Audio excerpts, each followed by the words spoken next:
अध्यक्ष जी, शुक्रिया कि आपने मुझे इस मुद्दे पर बोलने का मौका दिया। 22 हम विधायक हैं, 21 को आपने जो है वो सदन से क्या बल्कि विधानसभा से बाहर भेज दिया। और ये शायद 10 साल हम लोग भी सरकार में रहे, आप भी थे और आप तो कई मर्तबा टेबल पर भी खड़े हुए, लेकिन कभी ऐसा नहीं हुआ कि विधानसभा के परिसर से बाहर एक मिनट में कभी आपको कोई स्थिति स्पष्ट कर दूं। सदस्यों के समक्ष आपने मुद्दा अगर उठाया है, रूल बुक सबको दी गई है और रूल बुक के अनुसार सदन का तात्पर्य विधानसभा से है। पहला, ये जो सदन है, ये खाली ये सदन नहीं है। बैठ जाइए, मैं आपको स्पष्ट कर देता हूं। सदन का अर्थ है दिल्ली विधानसभा का पूरा परिसर। आगे डिफाइन किया गया है, वो भी पढ़ देता हूं। सदन के परिसर का तात्पर्य विधानसभा भवन, सभा कक्ष, दीर्घाएं, विधानसभा सचिवालय के नियंत्रण में कमरे, अध्यक्ष कक्ष, उपाध्यक्ष कक्ष, समिति कक्ष, विधानसभा पुस्तकालय, विधानसभा वाचनालय, पार्टियों के कमरे, विधानसभा सचिवालय के अधिकारियों के अधीनस्थ सब स्थान तथा उसकी ओर से जाने वाले मार्गों से तथा उन स्थानों से भी जिन्हें अध्यक्ष समय समय पर निर्दिष्ट करे। यानी कि जब कोई भी सदस्य मार्शल आउट होता है सदन से, तो रूल बुक कहती है कि वो प्रेमाइसिस से बाहर जाएगा।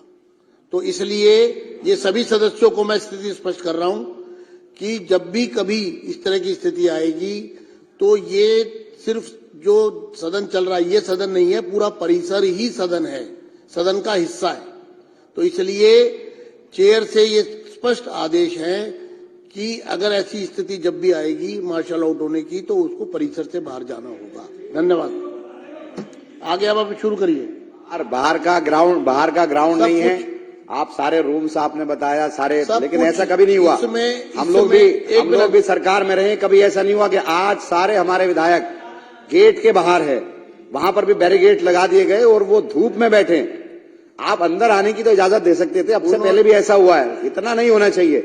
इतना ठीक है, आप जीत गए, जनता ने आपको जिताया है और सर आंखों पर है, आपको काम करने के लिए जनता ने जिताया, लेकिन ऐसा नहीं होना चाहिए कि दुश्मनी इस हद तक हो कि आप विधानसभा के परिसर तक में हमें अंदर ना आने दें। तो ये बिल्कुल कतई तौर पर अमानतुल्लाह जी, आप एक मिनट, हरी जी मुझे अपनी बात कहने दीजिए। आप बैठिए एक मिनट। कोई नहीं, मैं खड़ा हूं। बैठिए, कोई बात नहीं, कोई बात नहीं। आपको आप बोलेंगे, आपके टर्न है, आप बोलेंगे। मैं आप फिर स्पष्ट कर दूं सभी को, उपराज्यपाल के अभिभाषण पर इस प्रकार की हरकत जो यहां की गई वो सर्वथा निंदनीय है। भारत के इतिहास में इस तरह की घटनाएं चंद बार ही हुई हैं। अभिभाषण अर्थात कॉन्स्टिट्यूशनल अथॉरिटी यहां पर सदन को एड्रेस करने के लिए साल में एक बार आती है। उस समय ना कोई वाद विवाद होता है, ना कोई सदन चल रहा होता है, वो सिर्फ अभिभाषण के लिए ही समय तय होता है। सदन ने जो कल निर्णय लिया, मैं सदन को बधाई दूंगा कि आपने इतने बड़े अपराध के विरुद्ध जो निर्णय लिया उसमें बहुत ही बैलेंस अप्रोच रखी। मात्र 3 दिन के लिए इस पर ब्रीच ऑफ प्रिविलेज का भी मामला बनता है। ये एथिक्स कमेटी में भी सजाएं जो इस रूल बुक में दी गई हैं वो इससे कहीं भारी हैं। तो इसलिए अब उपराज्यपाल का अभिभाषण किसी राजनीतिक पार्टी से किसी से जुड़ा हुआ नहीं है, वो सबके लिए है, पूरी दिल्ली के लिए है। तो इसलिए उन्होंने जो यहां पर कल उद्दंडता की, समझाने और कहने के बाद भी जिसको नहीं माना गया, इसलिए सदन को ये फैसला लेना पड़ा। अब आप अपनी बात कहें विषय पर। नहीं, देखिए, मैं तो ये चाहूंगा कि आप तमाम हमारे जितने भी साथी हैं आप उनको बुला लें। कई बार ऐसा हुआ है कि आपको बाहर भेजा गया, जब अनुरोध आपके दूसरे साथी ने किया तो हमने ओम प्रकाश जी को और दूसरे लोगों को आपके अनुरोध पर हमने बुलाया। तो मैं तो यही चाहूंगा कि वो सारे पार्ट हैं। और क्योंकि अभी जो है आपका डिप्टी स्पीकर का भी चयन होना है, उसका इलेक्शन होना है, तो उसमें अपोजिशन अगर नहीं रहेगा तो वो ठीक नहीं होगा किसी भी लिहाज से। तो हम तो यही चाहेंगे कि भाई आप सबको बुलाएं, आप क्योंकि सीट पर बैठे हैं और आप सबके अध्यक्ष हैं। हम तो यही चाहेंगे कि आप ये सारी चीजों को देखते हुए उन सबको अंदर बुला लें। और हमने कई बार ऐसा किया है, पीछे भी, और ये तो पार्ट है इस वक्त में, क्योंकि हम भी हिस्सा है विधानसभा का। और बड़ी अच्छी बात है कि दिल्ली की जनता ने विषय पर आ जाए, आपको चुन करके भेजा है और हम खैर मकदम करते हैं इसका, जनता ने कहा। और हम यही चाहेंगे कि आप तमाम तबकात के साथ में जो भी हैं कार्य करें, और हम मुख्यमंत्री जी से भी और तमाम मंत्री से और तमाम विधायकों से हमारी तो ये रिक्वेस्ट रहेगी, ये दरख्वास्त रहेगी कि आप दिल्ली की जनता के लिए काम करें। और मैं एक और बात करना चाहूंगा, देखिए जिस तरह से मैं यहाँ मौजूद हूँ, सीएजी पर बात करनी है, मुझे सीएजी पर बात करनी है तो करिए। मैं ये करना चाहूंगा कि जिस तरह से कोई निकम्मा कह रहा है, कोई बेईमान कह रहा है, कोई निकम्मी सरकार कह रहा है, तो इस तरह की भाषा का इस्तेमाल नहीं होना चाहिए।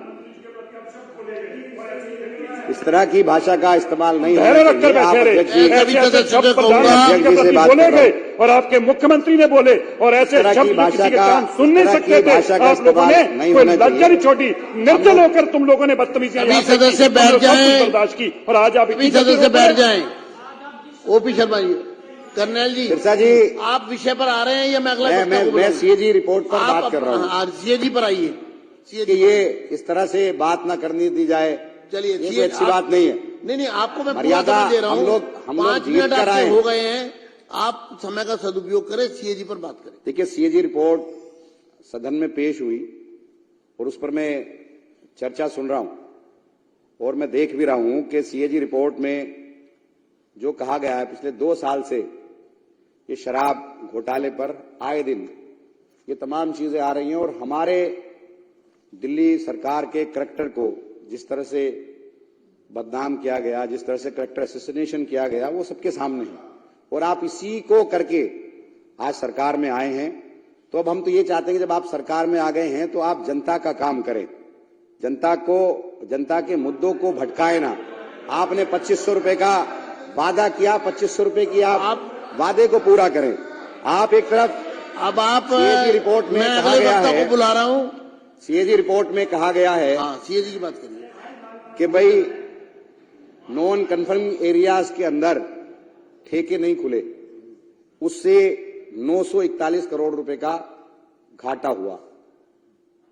कुछ लाइसेंस वापस कर दिए गए, 800 करोड़ से ज्यादा का घाटा वो हुआ। आप 2000 करोड़ के घाटे की बात कर रहे हैं कि सरकार के रेवेन्यू का लॉस हुआ। 1800 करोड़ रुपए तो ये होता है। तो हम तो ये पूछना चाहते हैं कि जो आप इतने दिन से, सीबीआई आपके पास है, ईडी आपके पास है, एसीबी आपके पास है, तमाम एजेंसी आपके पास है, और आप इतने टाइम से कर रहे हो, तो घोटाला हुआ कहां है? ये तो एज्यूम किया जा रहा है कि ये नुकसान होता।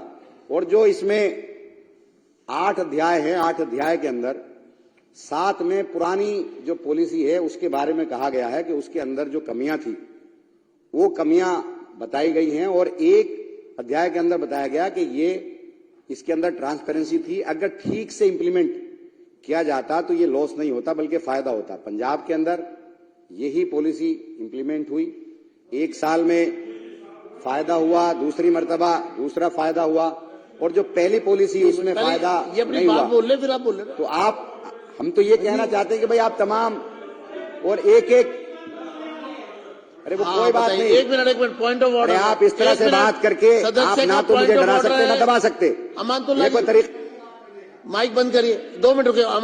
Point of order, point of order. देखिए, पॉइंट ऑफ ऑर्डर का मतलब है सारी कार्रवाई रुकेगी, और जो सदस्य पॉइंट ऑफ ऑर्डर यानी कि व्यवस्था का प्रश्न, व्यवस्था का प्रश्न अगर उठेगा तो पहले वो सुना जाएगा। अध्यक्ष जी, मेरा पॉइंट ऑफ ऑर्डर है कि रिकॉर्ड के ऊपर मिसलीड किया जा रहा है इस हाउस को। सीएजी की रिपोर्ट कभी ये मेंशन नहीं करती कि इसमें करप्शन है कि नहीं। सीएजी की रिपोर्ट अनियमितताओं को जो है बताती है और उसको उजागर करती है। उसके बाद उस पर क्रिमिनल एक्टिविटी होनी है कि नहीं, उसको क्राइम एजेंसीज और पीएसी रिकमेंड करती है एक्शन के लिए। सीएजी की रिपोर्ट को यह कहना कि उसमें कहीं करप्शन लिखा, देश के इतिहास में कोई सीएजी की रिपोर्ट करप्शन के बारे में नहीं लिखती, अनियमितताओं के बारे में लिखती है। और जिस तरीके की अनियमितताएं दिल्ली में शराब घोटाले के बारे में सीएजी ने मार्क की हैं, ये तय हो गया है कि ईडी और सीबीआई का जो एक्शन चल रहा था वो सही रास्ते पे चल रहा था और उसको और तेजी से लेकर जाएंगे। तो हाउस को मिसलीड नहीं किया जाए। इस सीएजी की रिपोर्ट में जो है करप्शन नहीं मेंशन है, तो इसलिए आपका पॉइंट ऑफ ऑर्डर एक्सेप्ट है, हाउस को मिसलीड ना किया जाए। आगे बढ़िए। मिसलीड नहीं कर रहा है। मेरा सिर्फ कहना यह है कि सीएजी की रिपोर्ट में तो ये एज्यूम किया गया, ये जो है नॉन कंज्यूमर एरियाज के अंदर दुकानें खुलने किसने नहीं दी, कि क्या दबाव बनाया गया। पहले साल के अंदर ही सीबीआई ने एफआईआर दर्ज कर ली, ईडी ने एफआईआर दर्ज कर ली, गिरफ्तारियां शुरू हो गई। जो ट्रांसपेरेंसी इसके अंदर थी उससे फायदा होना था, फायदा नहीं हुआ, लोग डर गए। तो ये तो तमाम एजेंसियां आपके पास थी और इन्हीं एजेंसियों का इस्तेमाल करके आज आप सरकार में आ गए और सरकार में जिन वादों के साथ आप आए वो वादे आप पूरे कर नहीं रहे हो। 2500 रुपए महिलाओं को देने की बात आपने की थी, वो आप वादा पूरा कर नहीं रहे हो। जो आपने काम करने की बात की थी वो आप कर नहीं रहे हो। सिर्फ दिल्ली की जनता को गुमराह करने का काम ये सरकार कर रही है।